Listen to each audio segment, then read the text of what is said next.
As I've written before and publicly stated in interviews, the vast majority of people, when looking at Washington, D.C. and at the Vatican, they never comprehend how those cities constitute one of the greatest open conspiracies of all time.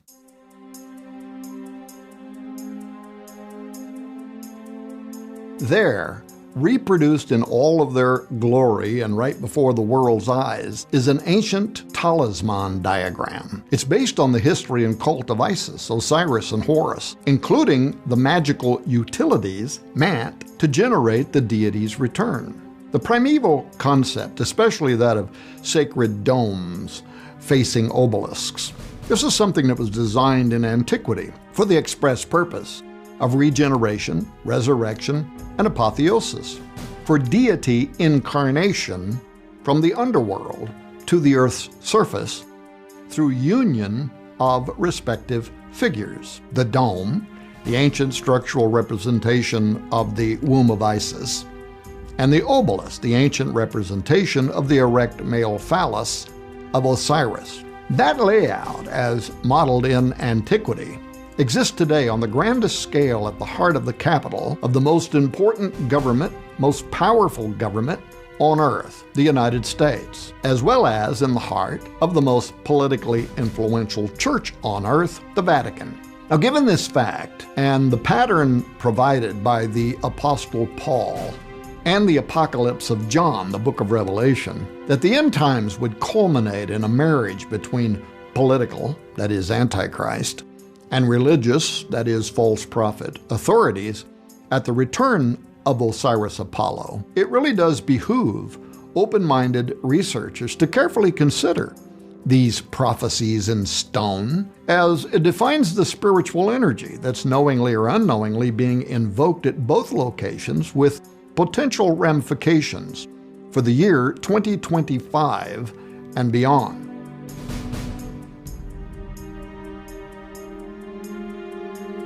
The U.S. Capitol has been called the Mirror Vatican due to the strikingly similar layout and design of its primary buildings and streets. Now, that's no accident. In fact, America's forefathers first named the capital city Rome. But the parallelism between Washington and the Vatican is most clearly illustrated by the Capitol building and dome facing the obelisk known as the Washington Monument, and at St. Peter's Square Basilica in the Vatican by a similar dome facing a familiar obelisk, both of which were, according to their own official records, fashioned after the Roman Pantheon, the circular domed rotunda dedicated to all pagan gods. Now, this layout, a domed temple facing an obelisk, is an ancient alchemical blueprint that holds significant esoteric meaning. For those who may not know, the U.S. Capitol building in Washington, D.C. is historically based on a pagan Masonic temple theme. Thomas Jefferson, who shepherded the anti-Christian Roman Pantheon design, wrote to the Capitol's architect Benjamin Latrobe, defining it as, quote, the first temple dedicated to embellishing with Athenian taste the course of a nation looking far beyond the range of Athenian destinies, end quote. The Athenian Empire was, of course, first known as Osiria, the kingdom of Osiris. In 1833, Massachusetts Representative Rufus Coyote agreed, writing, quote, we have built no national temples but the Capitol, end quote. Now, to understand what these statements may soon mean for the future of the world, one needs to comprehend how these apparati, the dome and the obelisk facing it, facilitate important archaic and modern protocols for invigorating prophetic supernatural alchemy. In ancient times, the obelisk represented the god Osiris's missing male organ, which Isis was not able to find after her husband brother was slain and chopped into 14 pieces by his evil brother Set. The story involves a detailed account of the envious brother and 72, that's an important number, conspirators tricking Osiris into climbing inside of a box, which Set quickly locked and threw into the Nile. Osiris drowned, and his body floated down the Nile River where it snagged on the limbs of a tamarisk tree. In Byblos, Isis recovered his body from the riverbank and took it into her care, but in her absence, Seth stole the body again, and this time chopped it into 14 pieces, which he threw back into the Nile. Isis searched the riverbank until she recovered every piece except for the genitals, which had been swallowed by a fish. Isis recombined the 13 pieces of Osiris' corpse and replaced the missing organ with a magic facsimile, an obelisk, which she used to impregnate herself during the very first raising of Osiris ceremony, in which she called forth the seed of the dead god from the underworld up through the magic device, thus giving rise to Osiris again in the person of his son, Horus. Now, this legendary ritual for reincarnating Osiris formed the core of Egyptian cosmology, as well as the Rosicrucian Masonic dying and rising myths, and was fantastically venerated on the most imposing scale throughout all of Egypt by towering obelisks representing the phallus of Osiris and domes representing the pregnant belly of Isis, including at Karnak, where the upright obelisks were vitalized or stimulated from the energy of the masturbatory sun god Ra shining down upon them. In Egypt, where rituals were performed to actually raise the spirit of Osiris into the reigning pharaoh, political authority in the form of divine kingship or theocratic statesmanship was established,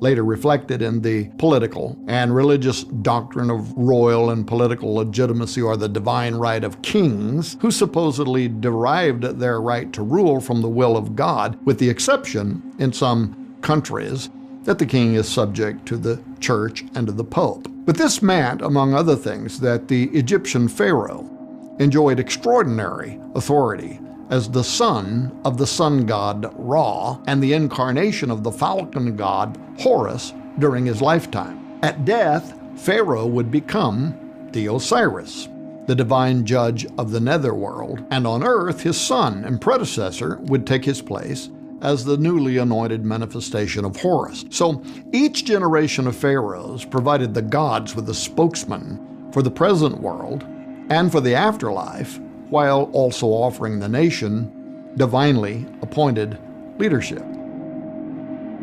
And yet the observant listener may wonder, was there something more to the pharaoh's deification than faith in ritual magic?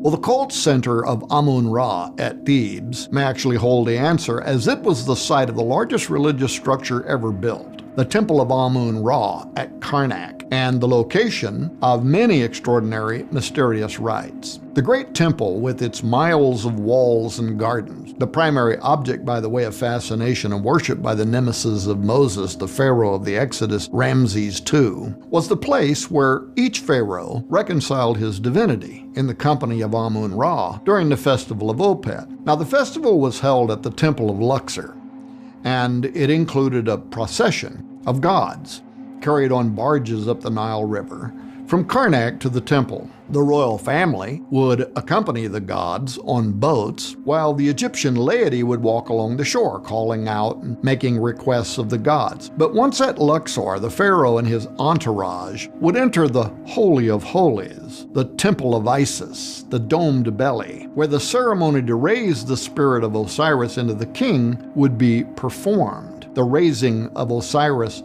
ceremony, by the magicians of Egypt. And don't forget, these men were very powerful, as they were able to mimic almost all of the miracles conducted by God through the hand of Moses during the Exodus.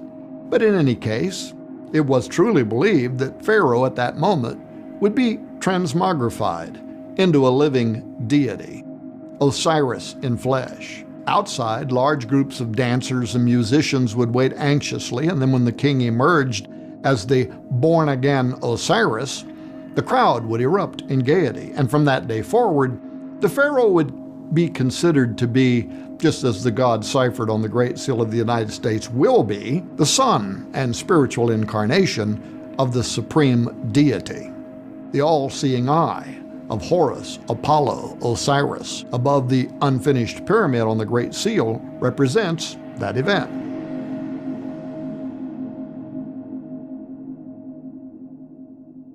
Now fast forward to today, and at the inauguration of every American president, across town at the House of the Temple, the modern Egyptian magicians, the Freemasons, Scottish Rite, 33rd degree, are conducting the raising of Osiris ceremony to call the seat of Osiris Apollo from the underworld through the Washington Monument obelisk, where it magically emits into the U.S. Capitol dome, while America's new leader is standing there accepting his role as the living representative of Osiris. This is done in anticipation of the day when events are going to surpass parity, and the beast that was and is not shall ascend out of the bottomless pit and go into perdition, the Greek word Apollo. And they that dwell on earth shall wonder whose names were not written in the book of life from the foundation of the world, when they behold the beast that was and is not, and yet is. Revelation 17:8.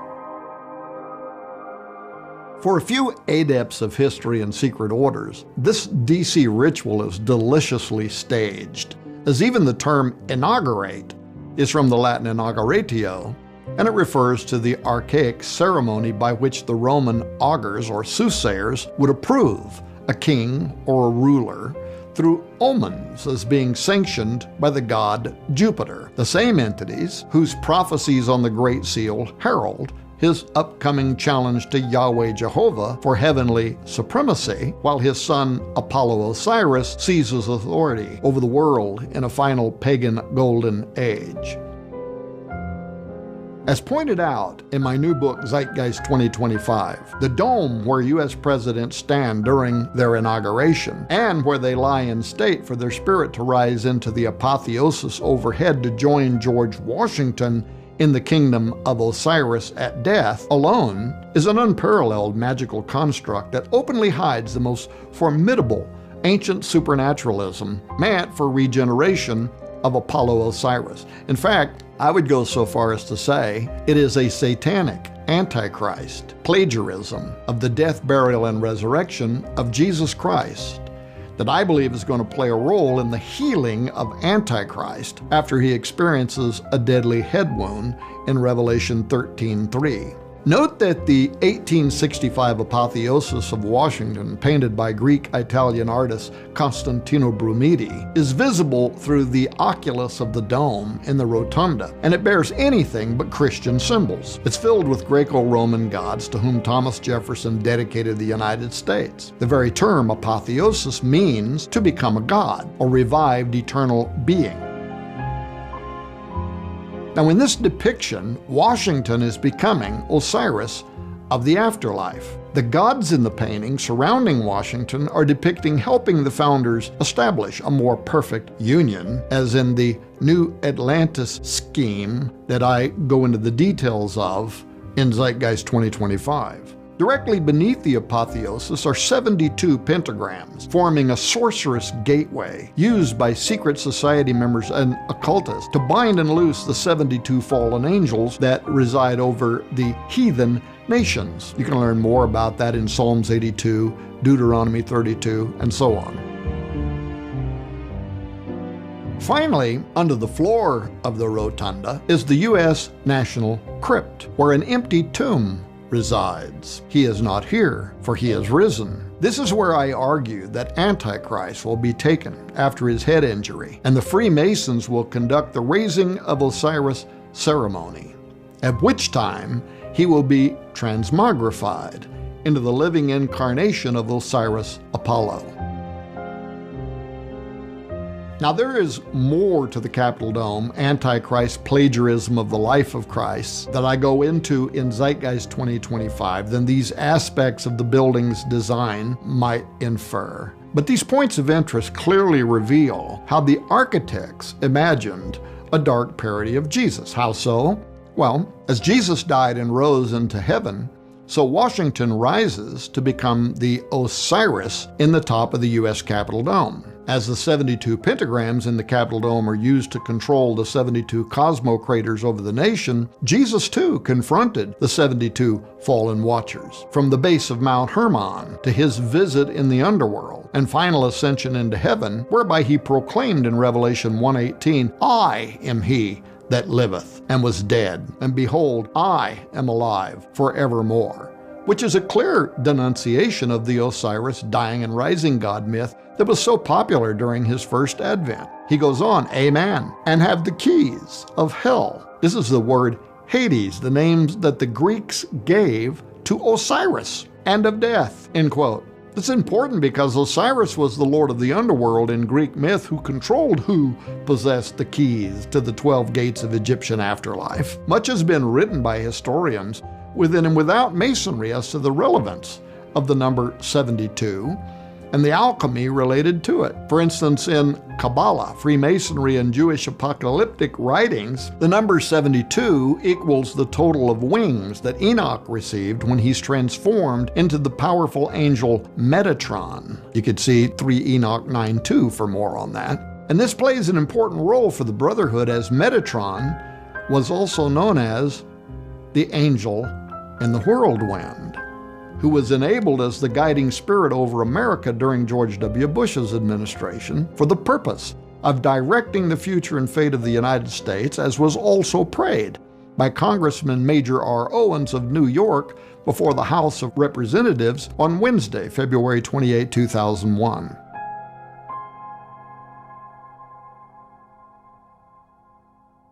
But in the context of the Capitol Dome and the 72 stars that circle Washington's apotheosis in the womb of Isis, the significance of this symbolism is far more important. In sacred literature, including the Bible, stars are symbolic of angels, and within Masonic Gnosticism, these 72 powerful entities, reflected in the 72 conspirators that controlled Osiris's life in Egyptian myth, currently administer the affairs of earth under Satan, the god of this world, according to 2 Corinthians 4:4. Experts in the study of the divine council believe that, beginning at the Tower of Babel, the world and its inhabitants were disinherited by the sovereign God of Israel and placed under the authority of 72 angels. These angels became corrupt and disloyal to God in their administration of those nations, according to Psalms 82.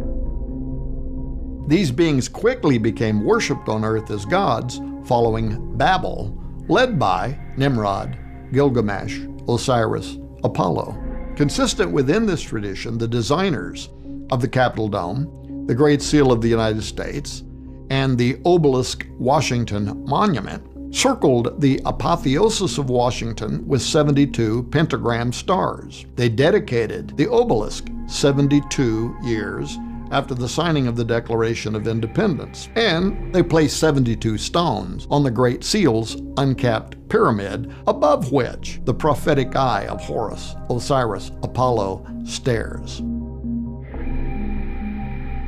These 3 sets of 72, combined with the imagery and occult numerology of the Osiris obelisk, the Isis dome, and the oracular Great Seal, are richly symbolic of the influence of Satan and his angels over the world, according to Luke 4, 2 Corinthians 4, Ephesians 6, and other scripture, with a prophecy towards Satan's final earthly empire, the coming Novus Ordo Seclorum, or new pagan golden age. Now, in order for the inevitable worship of Osiris to be reestablished on earth, the 72 demons that govern the nations have to be controlled. Therefore, they are set in magical constraints on the Great Seal, the Washington obelisk, and the pentagram circles around the apotheosis of Washington in order to bind and force the desired effect. In The Secret Destiny of America, famous Freemason Manly P. Hall noted as well that the 72 stones on the pyramid on the Great Seal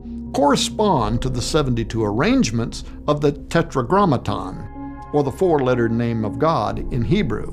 He wrote this: "These 4 letters can be combined in 72 combinations, resulting in what is called the Shemhamphorish, which represents in turn the laws, powers, and energies of nature," end quote. Now, folks, the idea that the mystical name of God could be invoked to bind or release those supernatural agents, or powers and energies of nature, as Hall called them, is meaningful creed within many occult tenets, including Kabbalah and Freemasonry. This is why the 72 stars are pentagram-shaped around the deified Freemason George Washington. Medieval books of magic, or grimoires such as the Key of Solomon and the Lesser Key of Solomon, not only identify the star systems Orion, or Osiris, and Pleiades, Apollo, as the home of these powers, but applies great importance to the pentagram shape of the stars for binding and releasing their influence. Adept Rosicrucians and Freemasons have long used these magical texts, the Key of Solomon and the Lesser Key of Solomon, to do just that. Modern people, especially in America, may view all of these symbols used in this magic, especially the dome representing the habitually pregnant belly of Isis, and the obelisk representing the erect phallus of Osiris, as profane or pornographic. But they were in fact ritualized fertility objects, which the ancients believed could produce tangible reactions, properties, or manifestations within the material world.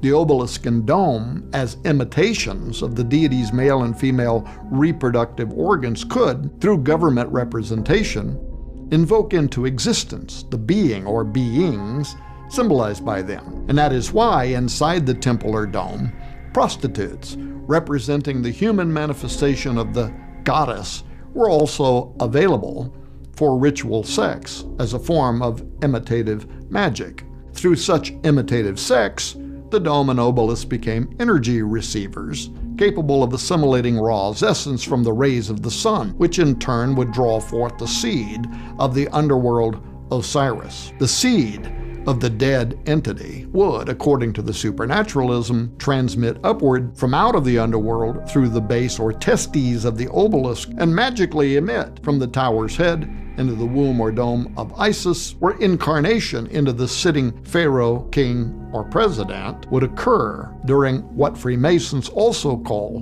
the raising of Osiris ceremony. In this way, Osiris could be habitually born again or reincarnated as Horus and constantly direct the spiritual destiny of the nation.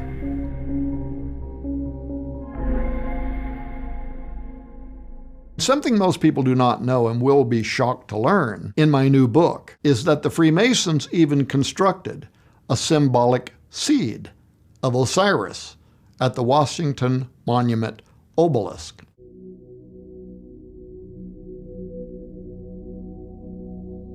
If an anatomically correct phallus is placed over the Washington Monument, right in the testicular section beneath a manhole cover, where it should be, is a miniature 12-foot tall obelisk hidden just beneath the surface of the ground, representing the seat of Osiris. The number 12, of course, is the biblical and occult numerology for perfect government. In this case, that new world order over which Osiris Apollo is going to reign, when the beast that thou sawest was and is not, and shall ascend out of the bottomless pit and go into perdition, rises at the end of time to oversee the dawn of a new golden age. This metaphysical phenomenon of deity resurrection involving mystical seed reminds of the messianic proto-evangelium promise, and I will put enmity between thee and the woman, and between thy seed and her seed. It shall bruise thy head, and thou shalt bruise his heel, Genesis 3:15, which for occultists was countered by Nimrod Semiramis and was central to numerous other ancient cultures, especially developed in Egypt, where Nimrod Semiramis were known as Osiris and Isis. And in Ezekiel chapter 8, the children of Israel set up the obelisk or image of jealousy. You can see that in verse 5, facing the entry of their temple, just as the dome faces the obelisk in Washington, D.C., and in the Vatican City, and were condemned by God for worshiping the sun, or Ra, while weeping for Osiris or Tammuz. The familiar Masonic figure of the point within a circle, is the symbol of this union between Ra, Osiris, and Isis. The point represents Osiris's phallus in the center of the circle or womb of Isis, which in turn is enlivened by the sun rays of Ra, just as today at the Vatican, where the Egyptian obelisk of Osiris sits within a circle, and in Washington, D.C., where the obelisk does similarly, situated so as to be the first thing that the sun, or Ra, strikes as it rises over the capital city, and which, when viewed from overhead, forms this magical point within a circle known as a circumpunct. The sorcery is further amplified, according to ancient occultic beliefs, by the presence of the reflecting pool in Washington, D.C., which serves as a mirror to heaven and a transferring point for those spirits and energies. And just what is it that the spirits see when they look downward on the reflecting pool in Washington? They find a city dedicated to and built in honor of the legendary deities Isis and Osiris, complete with the 13 gathered pieces of Osiris, America's original 13 colonies, the required obelisk known as the Washington Monument, the Capitol Dome of Isis for impregnation and incarnation of deity into each pharaoh or president, and last but not least, the official government buildings erected to face their respective counterparts and whose cornerstones, including the U.S. Capitol Dome, were dedicated during astrological alignment related to the zodiacal constellation Virgo or Isis, as required for the magic to occur.